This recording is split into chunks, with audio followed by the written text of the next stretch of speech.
ইষ্টপ্রাণ দাদা ও মায়েদের প্রত্যেককে জানাই আমার আনন্দিত জয়গুরু। আশা করি আপনারা ঠাকুরের দয়ায় বেশ ভালো আছেন। আমিও ঠাকুরের দয়ায় বেশ ভালোই আছি।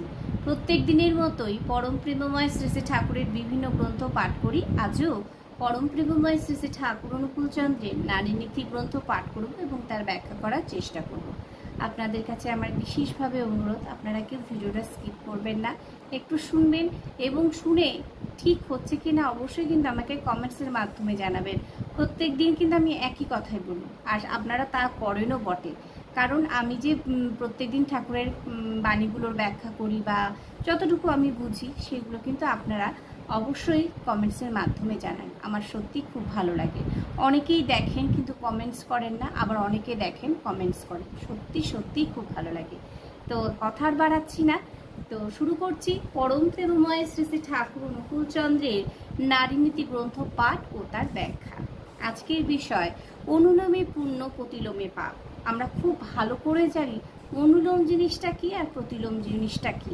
যারা যারা ঠাকুরের দীক্ষিত এবং সস্তয়নী ব্রতধারী, আমরা বিশেষ করে ঠাকুরকে যারা মাথায় নিয়ে চলি, তারা অবশ্যই জানি অনুলোম আর প্রতিলোম জিনিসটা কি, ঠাকুর কি বলতে চেয়েছেন। আর যারা যারা এখনো জানি না তাদের তাদেরকে একটু জানিয়ে দিচ্ছি। অনুলোমে পুণ্য, প্রতিলোমে পাপ। ঠাকুর বলছেন পুণ্য আর পাপটা কি, আর অনুলোম আর প্রতিলোমটা কি।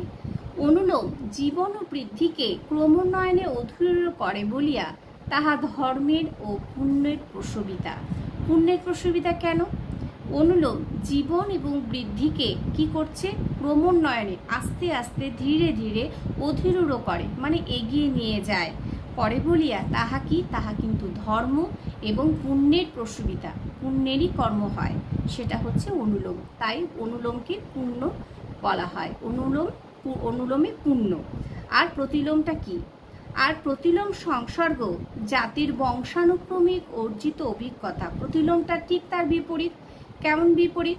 প্রতিলোম সংসর্গ জাতির বংশানুক্রমিক অর্জিত অভিজ্ঞতা ও ব্যক্তিত্বের অপঘাত ঘটাইয়া, ব্যক্তিত্বেরও অপঘাত ঘটাবে এবং বংশানুক্রমিক, জাতির একটা বংশানুক্রমিক যে অর্জিত অভিজ্ঞতা থাকে, বংশের পর বংশের যে একটা অর্জিত অভিজ্ঞতা থাকে, সেই অভিজ্ঞতা ব্যক্তিত্বের অপঘাত ঘটাইয়া হীনত্বে সংবর্ধিত, হীনত্বে মানে নিচের দিকে সংবর্ধিত হয় ও পরিচালিত করিয়া মুক্ত করে বলিয়া তাহা অধর্ম।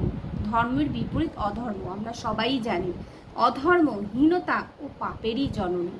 ঠিক অনুলোম যেমন পুণ্য, প্রতিলোম ঠিক তার বিপরীত। সমস্ত কিছু নিচের দিকে ধাবিত করে, কোনো দিন কখনো ভালো হয় না। সেই জন্যই অনুলোম যেমন পুণ্য, প্রতিলোম তেমনি পাপেরই জননী। তাই বলছেন ঠাকুর, বাণী সংখ্যা 114। জয়গুরু সবাইকে। সবাই ভালো থাকবেন, সুস্থ থাকবেন, ঠাকুরকে মাথায় নিয়ে চলবেন।